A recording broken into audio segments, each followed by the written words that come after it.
guys, good afternoon, good evening, and good day. I'm back, RJYC Vlog po.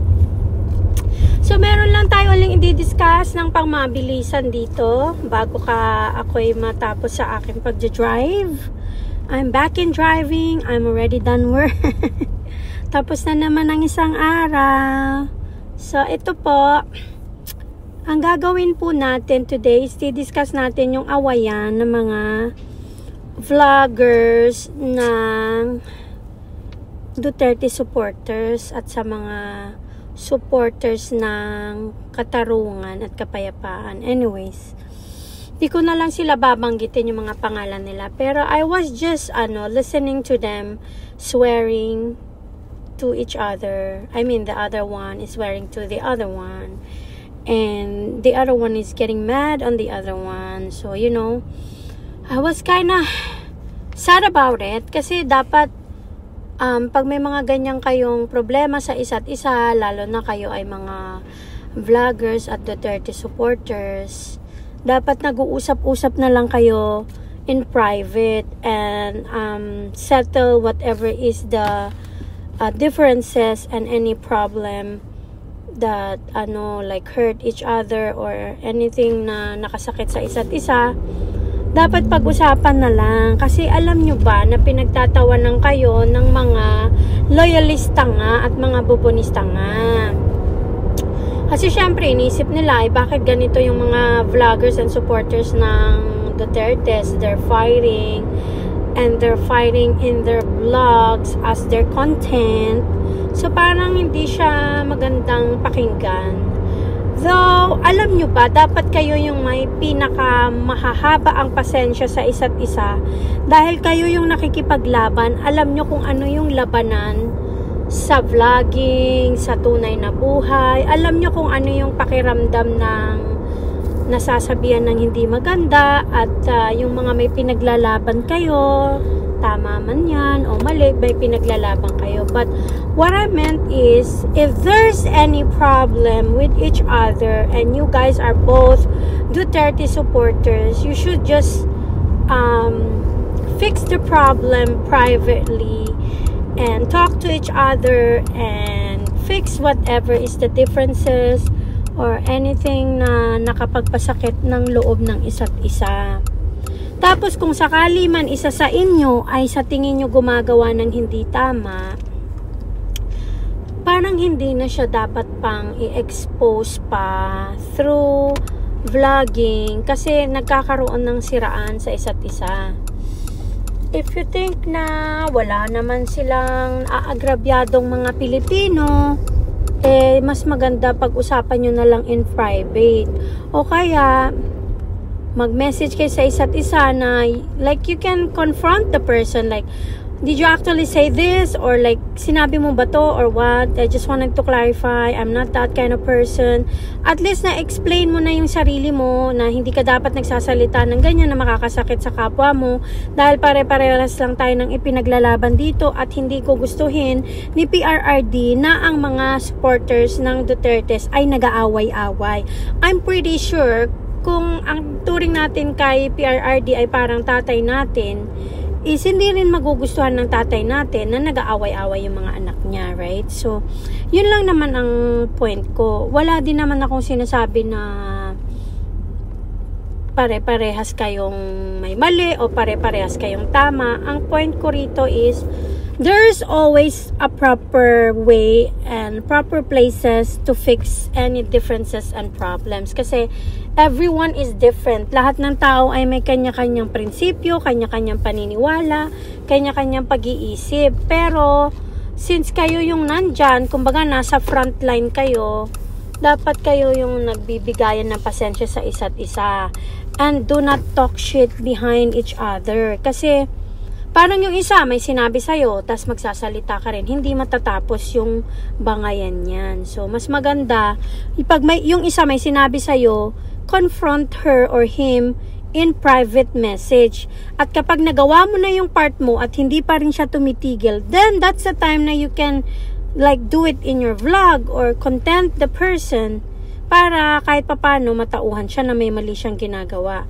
Pero hanggat hindi mo pa nagagawa yung isang way para ayusin yung sitwasyon na yun, dapat hindi mo na kayo nagpapadalos-dalos sa mga emosyon nyo na nagbabangayan kayo dyan sa mga vlog nyo at sa mga content nyo. Kasi it's not really a good sample na ganyan ang nangyayari. Kasi what happened is, people are looking at you, like yung mga bago pa lang na content creator o kaya yung mga bago pa lang na supporter ng Dutertes, like you know, they would think na ay ganito pala yung mga supporters ni PRRD, nagbabangayan sila, nag-aaway-away sila. So you know, I'm not saying I'm saint or nagpaparighteous ako. What I meant is sometimes kailangan natin na ang lahat naman ay nadadala sa magandang usapan, sa magandang pakikipag talakayan, like you can talk to that person, like you say this and that, and then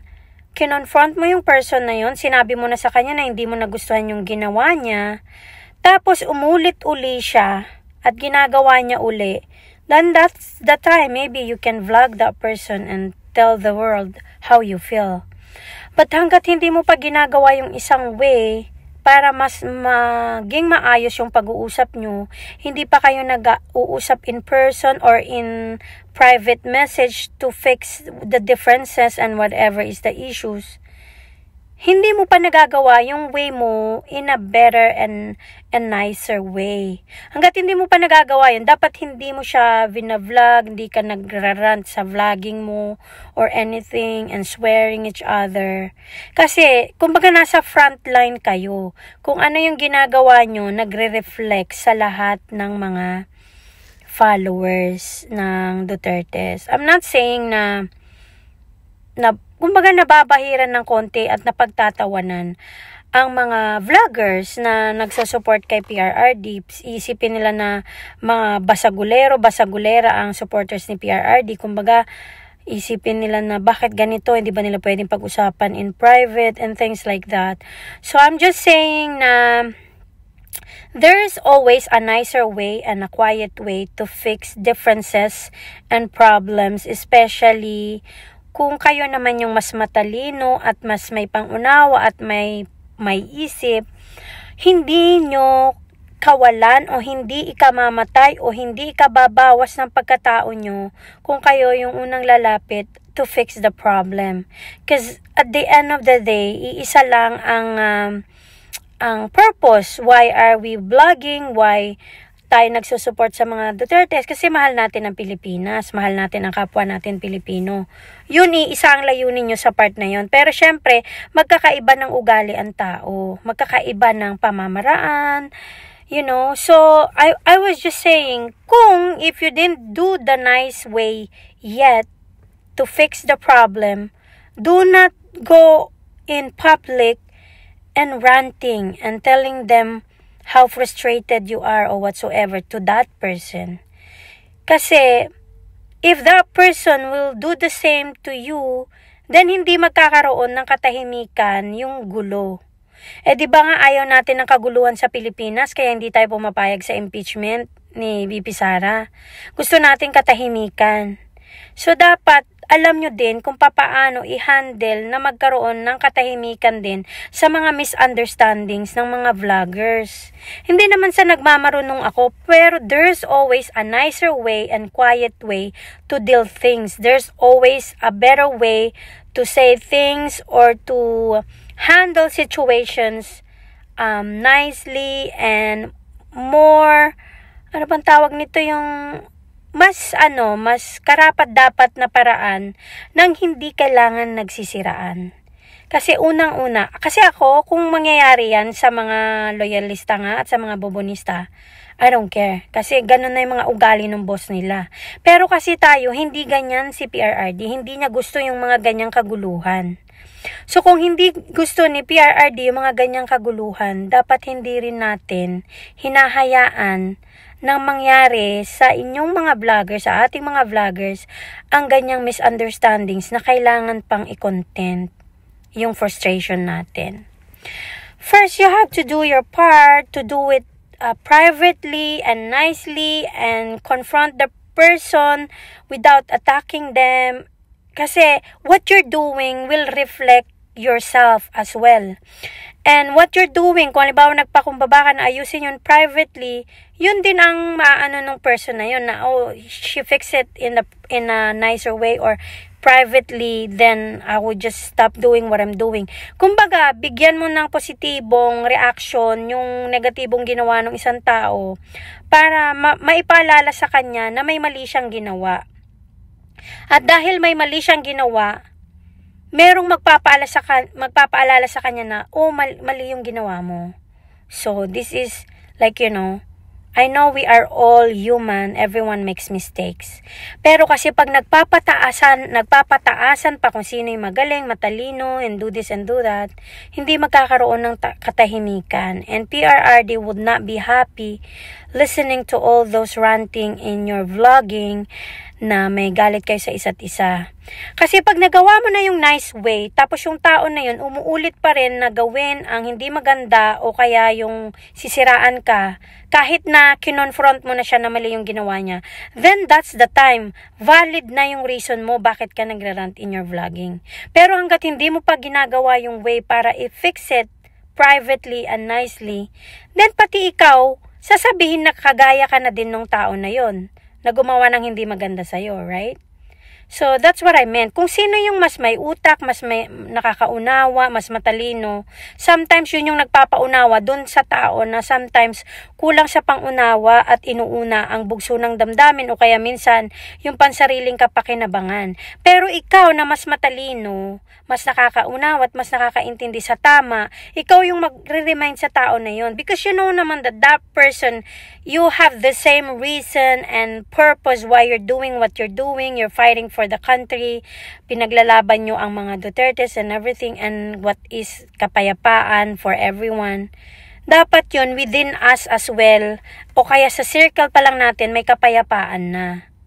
Hindi naman sa nagmamalinis ako o nagmamabait o nagaano. Gawin mo muna yung way ng nicer way and a quiet way and a private area, in a private situation, fix the problem, then hindi na nadadama yung ibang emosyon ng ibang mga taong nakasubaybay sa inyo, na nagtitiwala at mataas ang tingin sa inyo bilang mga tagapagtanggol ng Dutertes at tagapagtanggol ng kapayapaan. That's what I meant. And I don't mean any harm or wala akong masamang tinapay sa sinasabi ko. Sinasabi ko lang na kung makikita ni PRRD yung mga nangyayari sa mga Duterte supporters na nag-aaway-away, hindi rin siya magiging masaya at hindi siya magiging okay doon. And hindi naman natin papayagan na magiging malungkot pa si PRRD sa part na yun. Matanda na siya, dapat hindi na natin siya binibigyan ng isipin pa na pati tayong mga supporters ay nagkakagulo-kagulo. Okay, yun lang naman. Anyways, I hope makarating to sa kung sino mang concerns or whatsoever. Though I know they would say na wala akong pake sa sinasabi nitong RJYC vlog na to. But I'm just saying, we are all in the same purpose at nasa iisa tayong reason bakit natin ginagawa yung mga ginagawa natin. So, sana huwag nating kalimutan yung purpose natin para hindi tayo mawala sa direksyon na kailangan nating puntahan. And at the end of the day, iisa tayo, nagkakaisa tayo para ipagtanggol ang kapayapaan para sa Pilipinas and of course, ang pagsuporta natin sa tama at sa mga Dutertes. Nasa tama lang tayo dapat. Kapag nakikita nating lumilihis ang bawat isa, payuhan natin at hilahin natin na huwag silang malihis. Hindi yung sisipain natin para mas lalo pa silang malihis ng landas. Yun lang naman ang point ko. Anyways, thank you guys for listening again. This is RJYC Vlog. Please like, subscribe, comment, and share. And thank you again for our new followers. 1,000 subscriber na po tayo. So, road to 1,000 subscribers. Malapit na yan. Thank you again. God bless everyone. Take care. And again, wala akong masamang tinapay. Wala rin akong kinakampihan. Pero narinig ko lang kasi yung mga bangayan sa live. And minsan nakakadismaya kasi kayo yung tinitingala ng mga bago pa lang na vloggers at mga supporters ni PRRD. So, dapat medyo magkaroon tayo ng preno sa pagsasalita natin, sa kapwa natin, na sumusuporta din sa mga Dutertes. At yun namang pasaway dyan, magbagong buhay na at subukan mo rin baguhin yung style mo para hindi ka namumura ng ibang vlogger sa kanilang mga live. Okay, anyways, thank you guys. Ingat ulit. Bye!